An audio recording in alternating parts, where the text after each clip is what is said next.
आपकी खुशी में, आपके गम में, आपकी आंसुओं में, आपकी मुस्कुराहटों में, आपके आज में, आपके कल में, आपके साथ होगी एक कहानी और मैं। नमस्कार दोस्तों, आप सभी का स्वागत है मेरे चैनल कथा सागर में। दोस्तों, आज मैं आप सब लोगों के लिए भीष्म पितामह उपन्यास का 5वां और अंतिम भाग लेकर आई हूँ।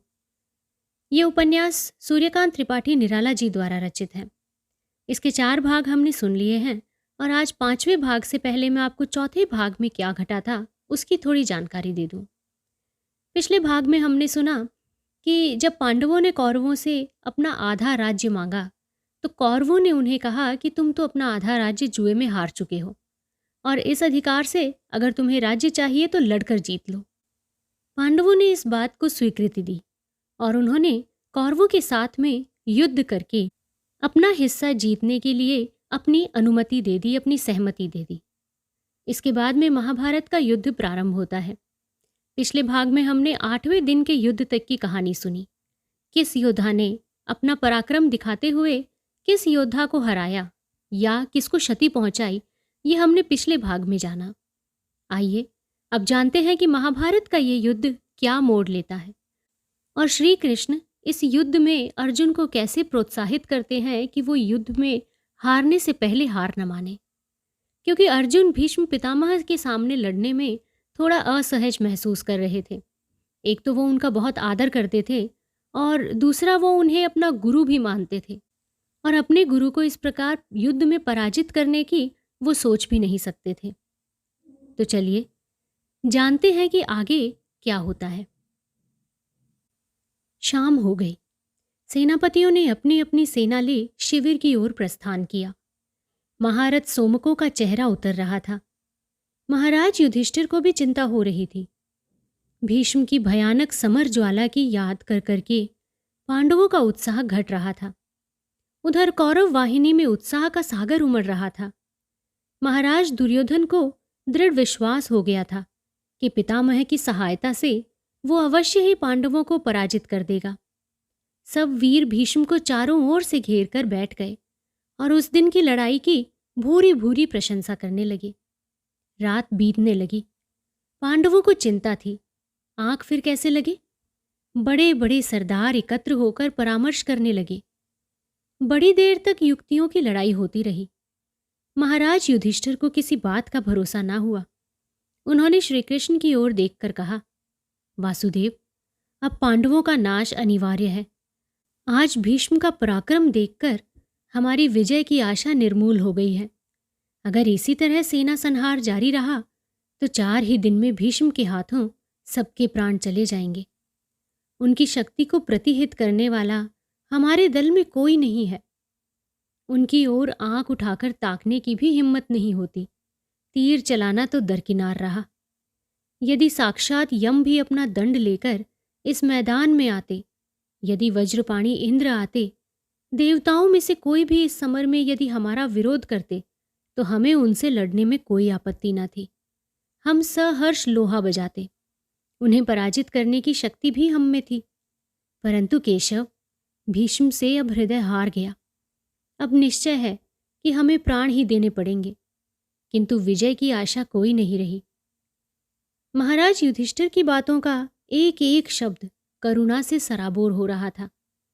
उन्हें धैर्य देते हुए भगवान वासुदेव ने कहा, महाराज, आपके भाई संसार में अजेय हैं। तीनों लोग भी उनका सामना नहीं कर सकते। यदि आपको इनके बल पर संदेह हो रहा है तो आप मुझे भी आज्ञा दीजिए। मैं सहर्ष अस्त्र ग्रहण करूंगा। आपके लिए मैं भीष्म से लड़ने को तैयार हूं। आप विश्वास कीजिए, एक ही शर से मैं भीष्म का प्राणांत कर दूंगा।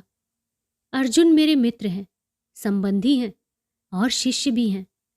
अगर अर्जुन को इस लड़ाई से उदासीनता हो रही हो तो वो आज खुलासा कहें। कौरवों की संपूर्ण वाहिनी भीष्म को मेरे हाथों से बचा न सकेगी। मैं जरूर भीष्म को मारूंगा। महाराज, आपके शत्रु मेरे भी शत्रु हैं। आपकी विजय मेरी ही विजय है। मैं आपके लिए अपने अंग का मांस काटकर दे सकता हूं। आप बस मुझे आज्ञा मात्र दीजिए। पहले अर्जुन ने लोगों के सामने प्रतिज्ञा की थी कि मैं भीष्म का संहार करूंगा। अब वो अपनी प्रतिज्ञा से विरत हैं, तो भीष्म को मारकर मैं उनकी प्रतिज्ञा पूरी कर दूंगा। नहीं तो आज अर्जुन निश्चय पूर्वक कहें कि अब वो इस लड़ाई में कापुरुषोचित उदासीनता ना दिखलाएंगे। महाराज, अर्जुन हिम्मत करे तो भीष्म के साथ संसार के बड़े बड़े देवता और दानव भी अगर मिलकर लड़ेंगे तो अर्जुन से कभी विजय नहीं प्राप्त कर सकते। ये सबका संहार कर सकते हैं। महावीर भीष्म ने जब से कौरवों का पक्ष लिया है तब से उनकी मति मारी गई है। वे सत्वहीन हो गए हैं। चेतना अब उनमें बहुत थोड़ी रह गई है। उन्हें कर्तव्य का ज्ञान नहीं रहा। युधिष्ठिर ने कहा, मधुसूदन, आपने यथार्थ ही कहा है। संपूर्ण कौरव दल भी तुम्हारी गति में बाधा नहीं डाल सकता। तुम मेरे पक्ष में हो, इसलिए विजय भी पहले ही से मेरे साथ आ गई है। ये सब ठीक है। तुम प्रतिज्ञा कर चुके हो कि तुम इस युद्ध में अस्त्र ग्रहण ना करोगे, इसलिए तुम्हारे गौरव की हानि करके मैं अपनी विजय नहीं चाहता। भीष्म कभी मेरी तरफ से ना लड़ेंगे। वो अब कौरवों की ओर से होकर ही लड़ेंगे, परंतु उन्होंने प्रतिज्ञा की है कि मेरे हित के लिए उन्हें जैसा सूझेगा वो अवश्य करेंगे। इसलिए इस समय उनके पास चलकर उनसे सलाह लेना बहुत आवश्यक है। वो कभी झूठ नहीं कहेंगे।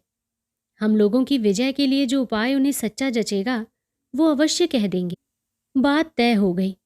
वासुदेव श्री कृष्ण को ये युक्ति बहुत पसंद आई। पांचों पांडवों के साथ श्री कृष्ण भीष्म के शिविर की ओर चले। अस्त्र और कवच खोलकर भीष्म के पास पहुंचे और ससम्मान दंडवत प्रणाम किया। महावीर भीष्म ने सबको बैठने के लिए उचित आसन दिया। फिर स्नेहपूर्वक कहा, केशव, कहो, पांडवों की प्रीति के लिए हमें क्या करना चाहिए? इनके लिए कठिन से कठिन और दुष्कर से दुष्कर कार्य भी हम करने के लिए तैयार हैं। भीष्म के बार बार पूछने पर महाराज युधिष्ठिर ने कहा, पितामह, आप अगर इसी तरह हमारी सेना का संहार करते रहेंगे तब तो हो चुका। हम कैसे अपना राज्य पाएंगे? दीन प्रजा के बचने का कोई उपाय भी फिर क्यों रह जाएगा? आप अब हमें अपने वध का उपाय बताइए पितामह। लड़कर आपसे विजय पाने की हमारी आशा अब जाती रही। आपकी कोई त्रुटि भी हो तो नजर नहीं आती। वार हम कैसे करें? महाराज युधिष्ठिर की सरलता पर भीष्म मुस्कुराने लगे। कहा, धर्मराज, तुम सच कहते हो। हमारे जीवित रहते तुम्हारी विजय कदापि न होगी। अच्छा, हम अपनी मृत्यु का उपाय बतलाते हैं। सुनो, हम कभी निशस्त्र, भागे हुए, ध्वजाहीन, गिरे हुए, डरे हुए, स्त्री जाति, विकलांग, एक पुत्र के पिता अथवा शरणागत के साथ समर नहीं करते। उस पर भूल कर भी बाण नहीं छोड़ते। पहले हमने एक और प्रतिज्ञा की थी, वो ये कि अमंगल सूचक ध्वजा देखकर वार न करना। तुम्हारी सेना में शिखंडी पूर्व जन्म का स्त्री है। वो अंबा का अवतार है। उस पर मैं वार नहीं करूंगा। उसे अपने सामने बिठाकर दृढ़ वर्म से अपनी रक्षा करके धनंजय मुझ पर वार करें। इस तरह तुम्हारी विजय अवश्य होगी। महाराज युधिष्ठिर श्री कृष्ण और अपने भाइयों के साथ शिविर में चले गए। सब लोग बैठकर सलाह करने लगे। अर्जुन ने लज्जित होकर कहा, श्री कृष्ण, ये क्या है? ये तो हमसे हरगिज न होगा। पितामह हमें कितना प्यार करते थे। पितामह की गोद में बैठकर हमारा हर अभाव दूर हो जाता था। कितने स्नेह से उन्होंने हमें पाला, पढ़ाया और शिक्षा के बाद मनुष्य और समझदार बनाया। जब हम पितामह की गोद में बैठ पितामह को संबोधन करते थे तब वो कितने स्नेह से कहते थे, बेटा, हम तुम्हारे पिता नहीं, तुम्हारे पिता के पिता हैं। हे केशव, हम कैसे उन पिता के पिता पर निर्दयी होकर प्रहार करेंगे? श्री कृष्ण ने देखा कि अर्जुन के हृदय से अभी कुटुंब प्रेम दूर नहीं हुआ। समझाते हुए उन्होंने कहा, पार्थ, ये तुम्हारा स्नेह नहीं, घोर मोह है। जब भीष्म वध के लिए तुमने प्रतिज्ञा की थी, क्या उस समय पिता के पिता का स्नेह तुम्हें याद नहीं था? तुम भूलते हो। अपना कर्तव्य भूलकर तुम धोखा खा रहे हो। भीष्म को तुम न मारोगे तो जय की आशा भी छोड़ दो। सूर्योदय हुआ। दोनों दल युद्ध क्षेत्र में डट गए। शंख, मृदंग, भेरी और सिंहनाद से आसमान गूंज उठा। पिछले दिन से कौरवों का दिल बढ़ा हुआ था। बड़ी फुर्ती से उन लोगों ने अपने व्यूह की रचना कर ली। पांडवों ने सैन्य संगठन में आज नवीनता दिखाई। सबसे आगे शिखंडी को रखा। भीम और अर्जुन पार्श्व रक्षा करने लगे। महावीर अभिमन्यु और द्रौपदी के 5 पुत्र भीम और अर्जुन की रक्षा में नियुक्त किए गए। इस तरह बड़े बड़े वीरों ने अपनी वाहिनी को सुसंगठित कर लिया। उधर सबसे पहले थे महावीर भीष्म, द्रोण, अश्वत्थामा, कृपाचार्य, भगदत्त कृतवर्मा आदि महाधनुर्धर उनकी पृष्ठ रक्षा कर रहे थे। दोनों दलों से शंख फूंककर सेनापतियों ने युद्धारंभ की सूचना दी। दोनों दल अपने अपने जोर से भिड़ गए। पांडवों ने आज बड़े वेग से आक्रमण किया। पिछले दिन भीष्म के हाथों उनके लाखों आदमी काम आ गए थे। कौरवों को पहले वार में ही विचलित होते देखकर भीष्म से ना रहा गया। बड़े वेग से उन्होंने पांडवों पर बाण बरसाना आरंभ कर दिया। चारों तरफ मंडलाकार इंद्रधनुष की तरह बाण ही बाण दिखाई पड़ने लगे। भीष्म का रथ दूसरी ओर बढ़ रहा था। ऐसे समय में शिखंडी ने महावीर भीष्म की छाती पर लक्ष्य करके 3 बाणों से प्रहार किया। महावीर पितामह ने नजर फेर कर देखा तो सामने शिखंडी देख पड़े। शिखंडी के बाण भीष्म को सुई जैसे जान पड़ते थे। किस कमजोर के मारे हुए वो तीर थे, इसे जानने के लिए ही उन्होंने मारने वाले को देखा था। शिखंडी को देखकर भीष्म मुस्कुराने लगे। कहा, शिखंडी, तुम जी भर भर के मुझ पर प्रहार कर लो, मैं तुम्हें इसका बदला ना दूंगा। मैं किसी स्त्री को अपने विक्रम की परीक्षा नहीं देता। तुम भले ही शिखंडी कहलाते रहो, पर मेरी दृष्टि में तुम शिखंडिनी ही रहोगे। अर्जुन और भीम शिखंडी की बगल में ही थे। मौका पाकर अर्जुन ने कहा, शिखंडी, अब क्या देखते हो? लो, पितामह को छोड़ो मत, आज अवश्य इनका संहार करना होगा। घबराओ जरा भी नहीं, मैं तुम्हारे साथ हूं, तुम आगे भर रहो। द्रोण, अश्वत्थामा, कृपाचार्य, चित्ररथ, विकर्ण, दुर्योधन, जयद्रथ, विंदु, अनुविंद, सुदक्षिण, भगवत, मगधराज, सोमदत्त और सुशर्मा आदि ये जो भीष्म की रक्षा कर रहे थे, इनकी जरा भी परवाह ना करो। ये तुम्हारा बाल भी बांका न कर सकेंगे। मैं इनके वारों से तुमको बचाता रहूंगा। पांडवों की इतनी पेशबंदी के रहने पर भी भीष्म के हाथों से होने वाला उनकी सेना का संहार ना रुक सका। महावीर भीष्म का दृढ़ ब्रह्मचर्य समरभूमि में सूर्य की तरह उन्हें चमकीला कर रहा था। उनकी ओर ताकना मुश्किल हो रहा था। उनकी स्फूर्ति, उनकी लघु हस्तता, उनके बाणों की तीव्र गति, अनेक प्रकार से तीर छोड़ने की विद्या देखकर लोगों के होश उड़ गए। परंतु दूसरे दिनों की तरह महावीर धनंजय आज निश्चेष्ट न थे। आज अर्जुन का पराक्रम भी सिंधु में बड़वानल हो रहा था। दावाग्नि जैसे अगणित तरुओं को जलाकर खाक कर देती है, उसी तरह महावीर धनंजय की चुभीली चोटों से कौरवों की सेना परलोक मार्ग की यात्रा हो रही थी। सिंह की गुरुगर्जना सुनकर जंगल के दूसरे जीव मृत्यु की शंका से जिस तरह घबराते हैं, महावीर अर्जुन को सिंहनाद करते हुए सुनकर कौरवों की भी वही दशा हो रही थी। बड़े बड़े लड़ाके वीर भी अर्जुन के सामने से मैदान छोड़कर भागने लगे थे। आज 10वें दिन की लड़ाई थी। दोनों सेनाओं में गजब का कोलाहल हो रहा था। कौरवों को दुर्योधन ने विश्वास दिलाकर पक्का कर दिया था कि आज पितामह से लड़कर पांडवों का नाश अवश्यम भावी है। उधर पांडवों की सेना को अर्जुन की वीरता और पहले से ही हुई प्रतिज्ञा पर पूरा विश्वास था। वो जानते थे कि आज महावीर अर्जुन के अपराजेय आक्रमण से बचकर दूसरे दिन के लिए मैदान में आना पितामह के लिए सर्वथा असंभव होगा। इसके विचार मात्र से उनके शरीर में पहले की अपेक्षा दूना बल, दूना उत्साह भर जाता था। परंतु भेड़ों के बीच में भेड़िए की तरह अर्जुन को अपनी सेना का संहार करते हुए देखकर महाराज दुर्योधन से ना रहा गया। पितामह के निकट अपने जलते हुए हृदय की आह इन शब्दों में निकाली। कहा, पितामह, सृष्टि को बहा देने वाली सावन की जलधारा की तरह हमारी सेना पर अर्जुन की बाण वर्षा हो रही है। खून की नदी बह रही है। जितनी सेना का संहार हो चुका है, अगर कुछ काल तक ऐसा ही क्रम जारी रहेगा तो निश्चय ही बहुत थोड़ी सेना जीती बचेगी। आप इसके लिए अभी से कोई प्रबंध कीजिए, अर्जुन को रोकिए, नहीं तो आज ही सब स्वाहा हुआ जाता है। महावीर भीष्म ने कहा, दुर्योधन सुनो, मैं पहले की हुई प्रतिज्ञा अनुसार अब तक अपना प्रण निभाता आया हूं। रोज 10,000 सेना समर क्षेत्र में मारने का प्रण पूरा होता रहा है। आज के लिए सुनो, मैं एक दूसरी प्रतिज्ञा करता हूं। या तो आज संध्या समय तक मैं पांडवों का वध करूंगा, या खुद आज की लड़ाई में मिट्टी पर खींची हुई लकीर की तरह इस संसार से मिट जाऊंगा। महावीर दुर्योधन को पितामह की पहली प्रतिज्ञा का ही विश्वास हुआ। अपने प्रबल पराक्रांत महारथ सहायकों के साथ बड़ी तत्परता से वो भीष्म की रक्षा करने लगे।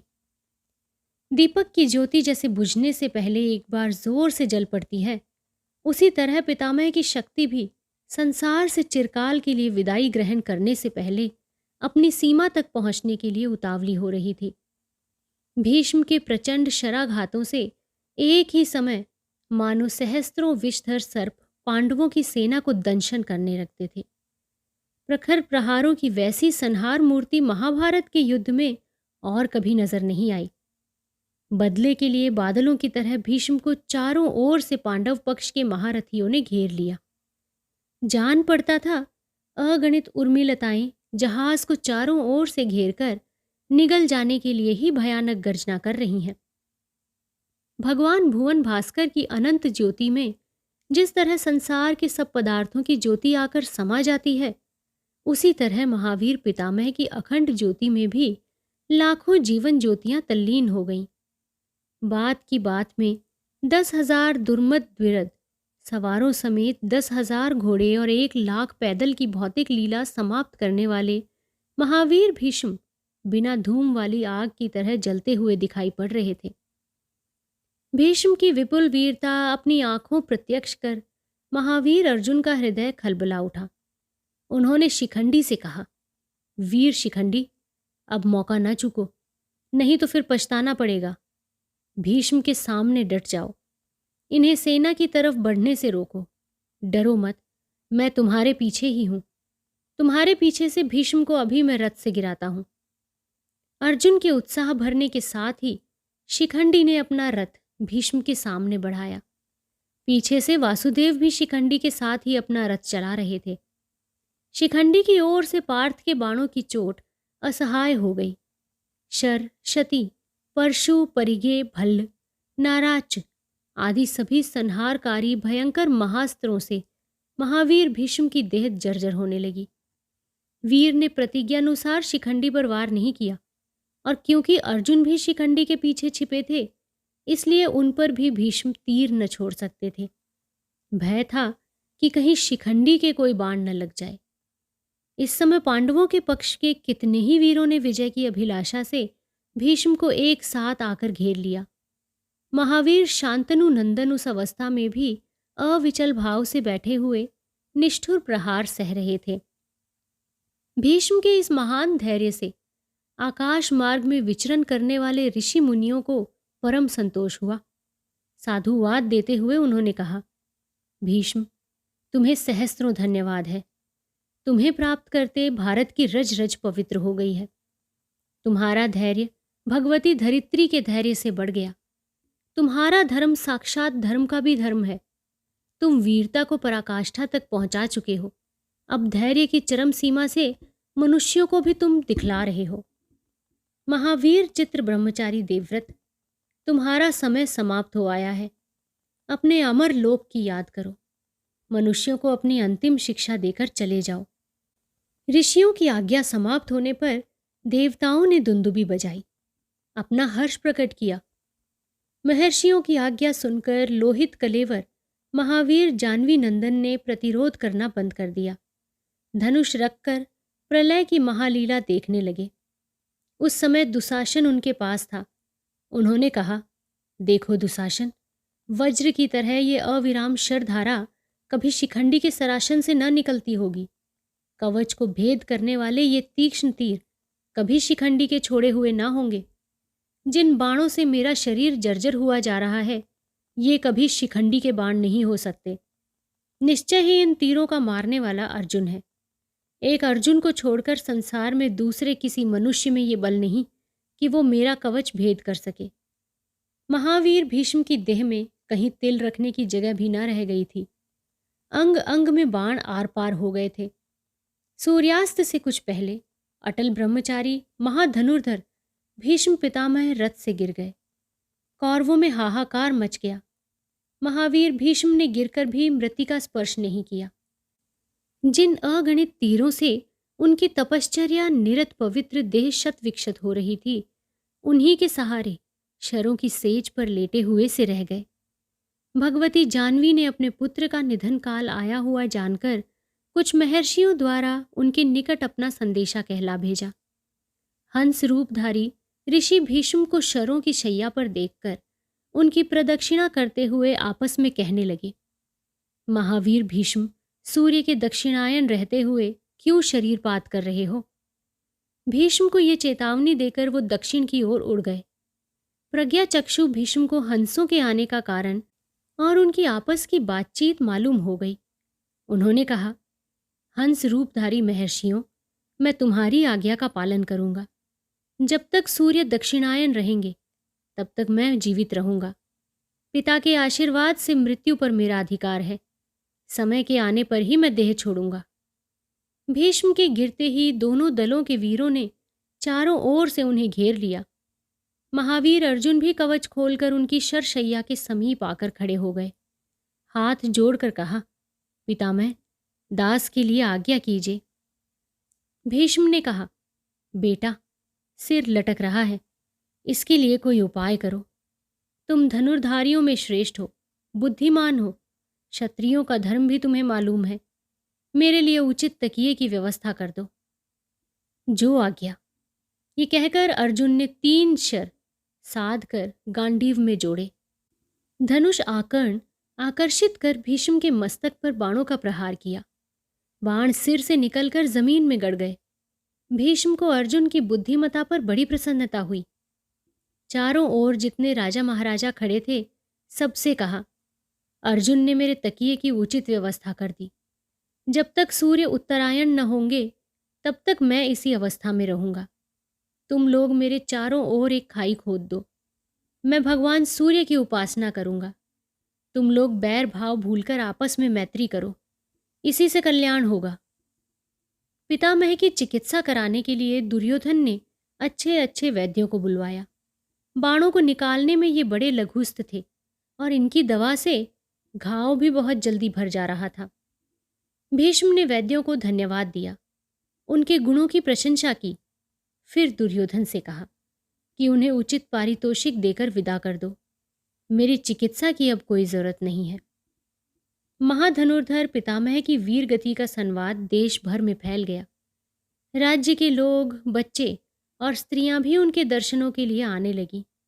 वृद्ध युवक, स्त्रियां, वादक, नट, शिल्पी और गणिकाएं फूल, चंदन, चावल और दूर्वा दल लेकर उनकी अर्चना के लिए आने लगी। दोनों दलों के लोग बैर विरोध भूलकर नित्य उनके दर्शनों के लिए जाया करते थे। राजे महाराजे भी तरह तरह के भोग्य पदार्थ लेकर उनकी सेवा के लिए जाते थे। परंतु पितामह को भोगों की क्या आवश्यकता थी? आए हुए नरेशों से उन्होंने कहा, मैं अब इस लोक से संबंध तोड़ चुका हूं। केवल सूर्य के परिवर्तन काल की प्रतीक्षा कर रहा हूं। मेरे लिए भोग की अब आवश्यकता नहीं रही। परंतु एक उपकार तुमसे कराना चाहता हूं। तुम लोगों में कोई जरा अर्जुन को खबर भेज दो कि तुम्हारे पितामह तुम्हें बुलाते हैं। अर्जुन भी पास ही खड़े थे। बढ़कर वो पितामह के पास आए और आज्ञा की प्रार्थना की। भीष्म ने हाथ जोड़कर अर्जुन को सामने खड़े हुए देखकर कहा, वत्स, तुम्हारी तीक्ष्ण चोटों से मेरा शरीर जल रहा है। प्यास के मारे कंठ भी सूखा जा रहा है। मुझे ठंडा पानी पिलाओ। जो आज्ञा। कहकर गांडीव में शर योजना करते हुए अर्जुन भीष्म की प्रदक्षिणा करने लगे। फिर सिर के पास धरती पर लक्ष्य करके बाण मारा। तीर तल प्रदेश तक जा पहुंचा। पवित्र स्वच्छ बरी धारा फूट निकली।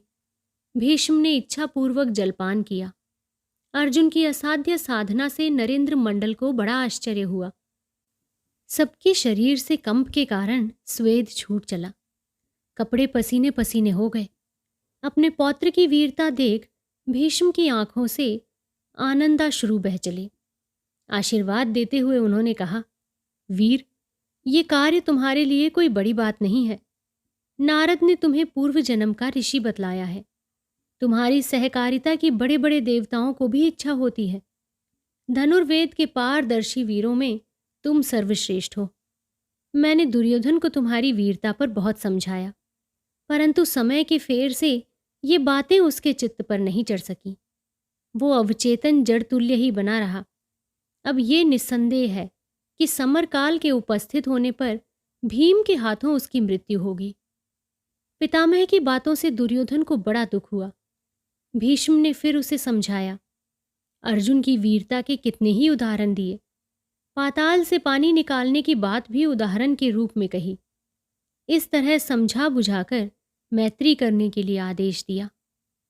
हाथ जोड़कर सामने आ कर्ण ने कहा, हे कौरव कुल तिलक, जो सदा ही आपकी दृष्टि का अतिथि था, आप सदा ही जिस पर द्वेष प्रकट करते थे, मैं वही राधेय हूं।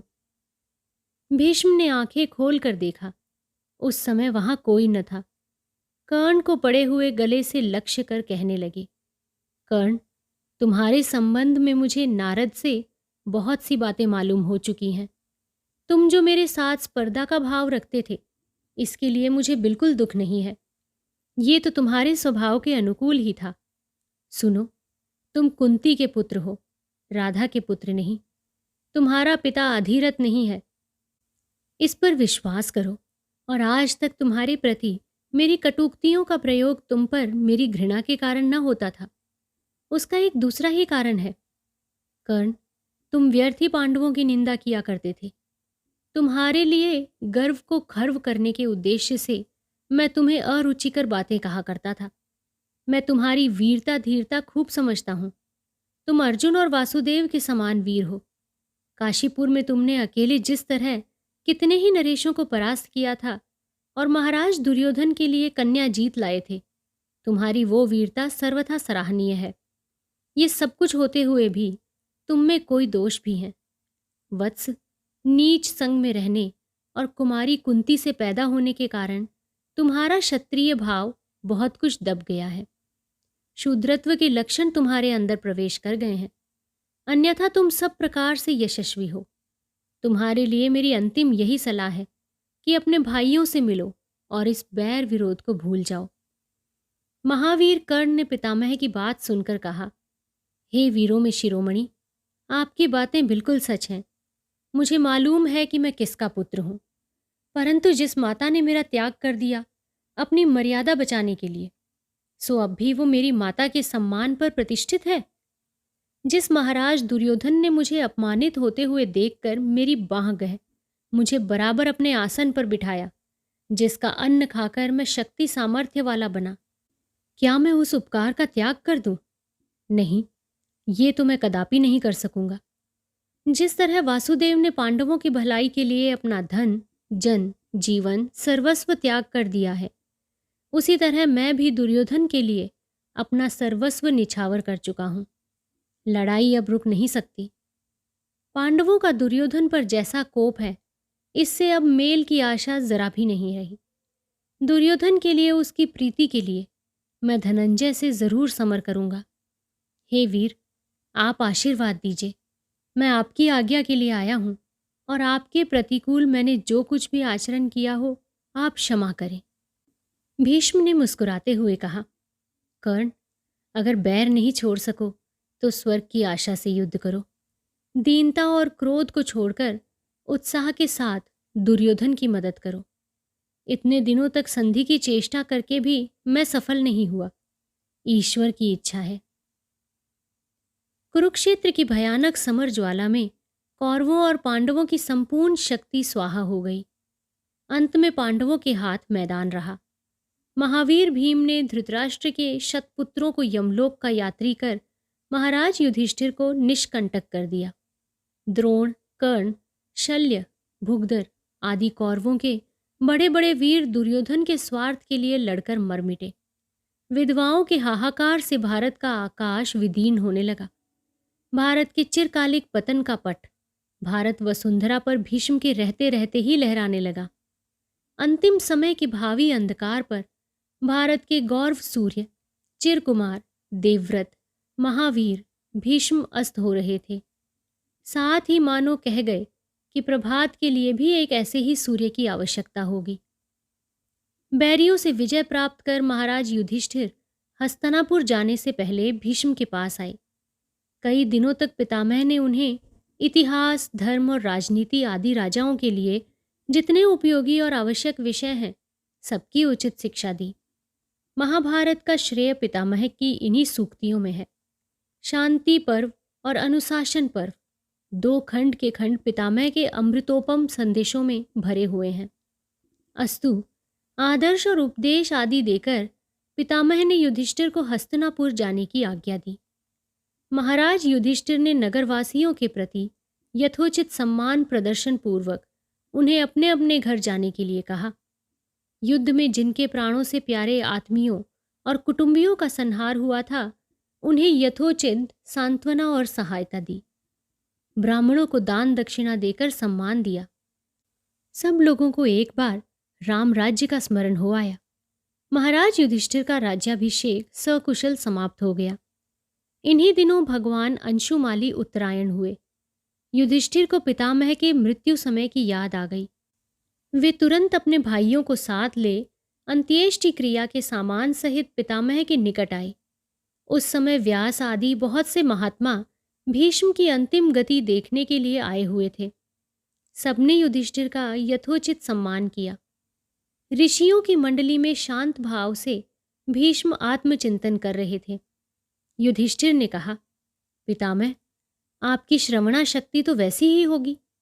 मैं युधिष्ठिर हूँ, आपकी चरण वंदना कर रहा हूँ। अब आज्ञा कीजिए, आपकी अंतिम क्रिया के लिए मुझे क्या करना होगा? आपका ये अंतिम समय है, जानकर मैं अग्नि साथ ही ले आया हूँ।